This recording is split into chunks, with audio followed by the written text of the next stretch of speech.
So yo, what's up mga tol, no? So may bago na naman tayo i-unbox dito. Ito yung Tofu Light or yung tinatawag natin Photolex Tofu Portable LED Camera Light Phone RGB Photography Lightning. Syempre sa box hindi mawala yung Type-C USB cable. Cold shoe adapter meron din. Tapos yung manual meron din yan kasama. At ito na nga yung sobrang cute na Tofu Light kung tawagin. Hello Tofu. Yan yun. Sobrang lupit, sobrang ganda, sobrang angas. Ibang klase itong light na to. Sobrang lakas. At syempre may kasama rin tong mini tripod kung saan pwede nyo siyang ilagay kung saan para makatayo yung ating Tofu Light. Yan. So, big sabihin, pwede siyang itayo kahit saan. Tsaka, guys, magnetic nga pala to. Guys, kagandahan dito sa ating Tofu Light is pwede nyo timplahin kung anong kulay ang gusto nyo ambient lighting sa background or sa mismong ilaw sa harap nyo. Pwede nyo siyang ayusin. Pwede nyo siyang iset kung anong trip nyong kulay ng ilaw. Sobrang lupit nito, guys. Ito yung mga ginagamit ng mga photographer, videographer para mas maganda yung lightning sa background. Battery capacity nga pala nito, guys, is 2,000 mAh, 2 hours yung charging time, and then 2 hours for maximum brightness naman. Then, tatagal ng 10 hours kapag minimum brightness naman yung gagamitin natin. Ang kagandahan dito, guys, pwede nyo kontrolin yung brightness ng ilaw nito. Depende sa percentage na gusto nyo. Up to 100%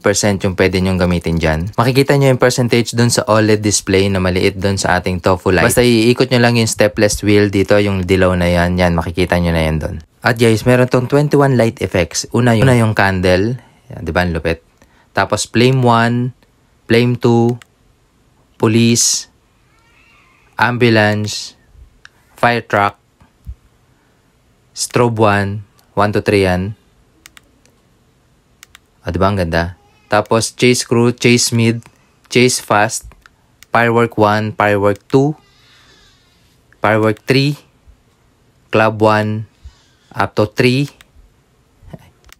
May romantic din. Yun, kung gusto nyo maging makulay yung buhay nyo, check out nyo na to guys, dyan sa taas ng pangalan ko. Thank you!